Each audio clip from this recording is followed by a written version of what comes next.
Keith says, another new thing, at least for me, in the mainstream geekdom is the amount of professional DMs and GMs that I see online or advertised for cruises. Oh, interesting. I haven't seen that. Professional DMs and GMs that advertise as for cruises. Now, I have seen the gaming website, and I forget its name right now, but I know there is one site where you can, sign up and basically play to have a Dungeons and Dragons game. I also know that the idea in general of paying for someone to DM a game or GM a game in general is highly controversial in the gaming sphere. Like, is that something that you should ever do? And I understand the arguments both ways, right? I understand the people would be like, I would never do that. I would never pay somebody to run a game for me. But on the other hand, I do completely understand the desire for it. So I think there is a space for that, especially if somebody's really good at it. If they're taking a lot of time to set things up and plan the adventure and things like that, and they're going to give you a great experience, I'm not necessarily opposed to it. If you can give me, like we've talked about doing one-shots and things like that, if somebody could give you an absolutely incredible role-playing experience in 2 or 3 hours, and you just sit down and play, and it was incredible, would you pay for it? Well, I mean, I even might. But what you're talking about right here is this professional DM and GMs that are online or advertised for cruises. I got to check into this cruise thing.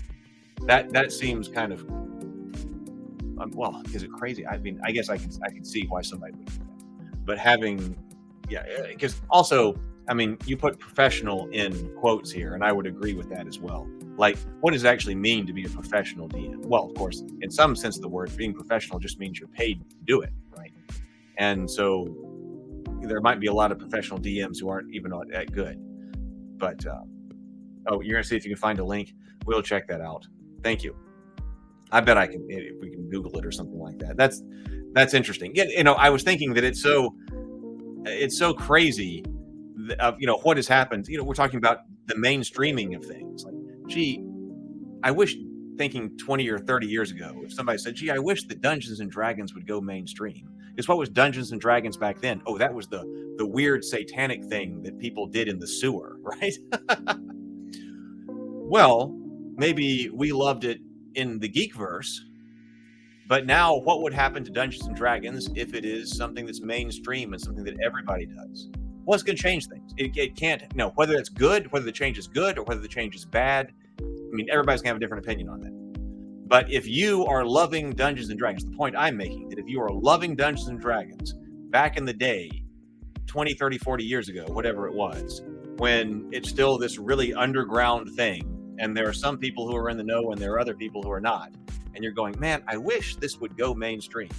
There are going to be a lot of advantages to it going mainstream. There are also going to be costs to it going mainstream, and then that's what we got to balance. Like, we're basically looking at mainstream Dungeons and Dragons today, right? So,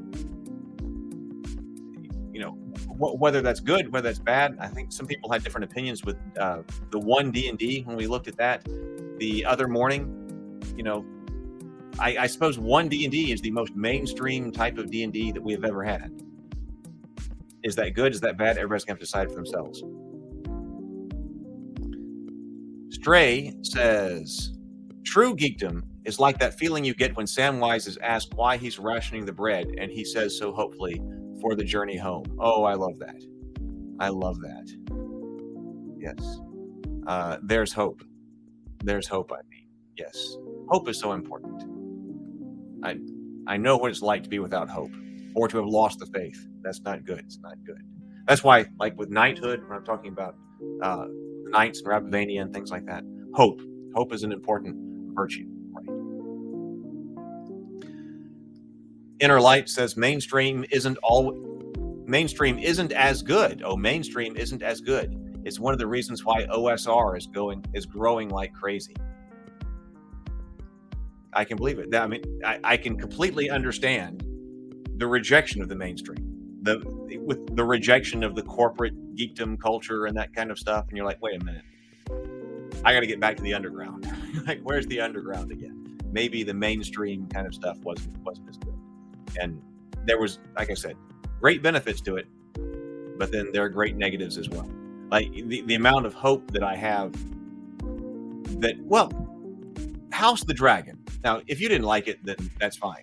But just for me personally, that one did restore some hope to me. I really enjoyed that show. And it could be for you a different show. So, I was without hope on a lot of things, corporate geekdom and things like that. But it seems like to me, the House of the Dragon was done with a lot of care. So that one restored a little bit of hope to me. That one restored hope to me. But on the whole, yeah, you're talking about maybe it isn't good if your hobby that you love so much all of a sudden goes mainstream.